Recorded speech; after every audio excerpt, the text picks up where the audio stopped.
Thanks, Betty. I bet a lot of you dream that someday you might have a chance to go to the Olympics like Betty did.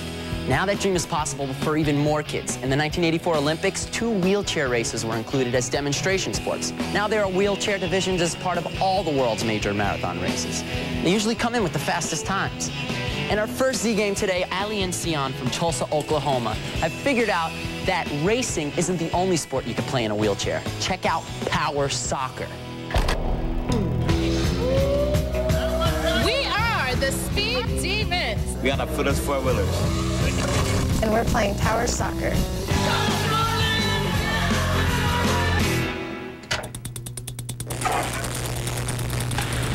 Hold in the air, please.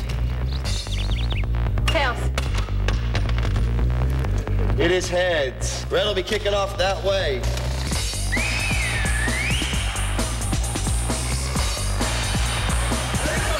Power soccer is soccer played with wheelchairs. The rules of power soccer is pretty much the same as regular soccer. No ramming, no cursing, no popping the ball with your wheelchair. That's right. To play power soccer safely, you have to wear your helmet, your seatbelt, and your guard. Our coaches stay on the field to make sure none of us get tipped over when we play a little bit too rough. It's just a safety precaution, making sure nobody falls over and hurts themselves. There's linemen on the side, and if the ball goes out of bounds, they push it back in. A deadlock is when 4 or 5 people are stuck around the ball and the ball's not going anywhere. It's just stuck in between everybody. When both of the teams are jammed up, the referee tell you to back up, and then you play again. You got to have good driving skills to be a power soccer player. Maneuvering is important because you have to pay attention to where the ball is and direct it to where you want to go using your chair. It's kind of like playing pool. When you play pool, you have to line up on where you're going to hit it to make it go where you want it.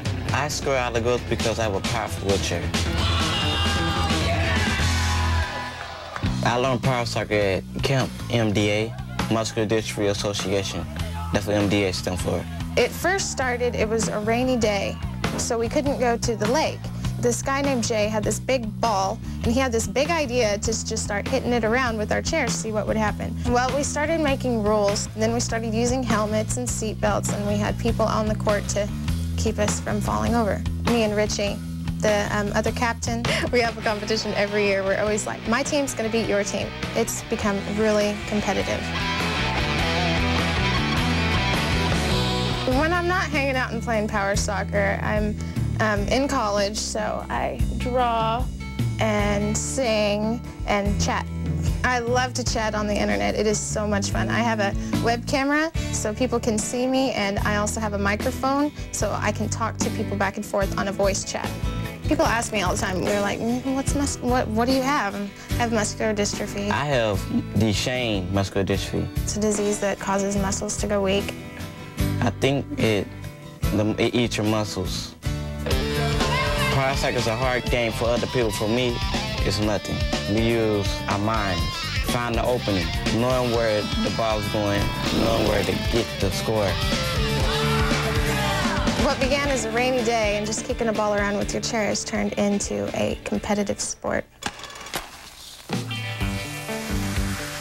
To play power soccer, follow the basic rules of regular soccer. Wear a helmet, a guard, and your seatbelt.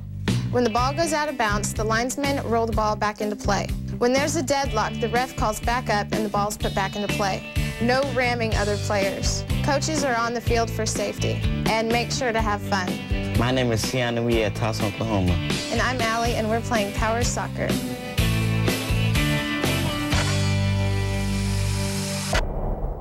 Ali and Sion said they were just kicking around a soccer ball one day when they decided to get organized and turn it into a real sport. Now they've got a way to enjoy the thrill of competition.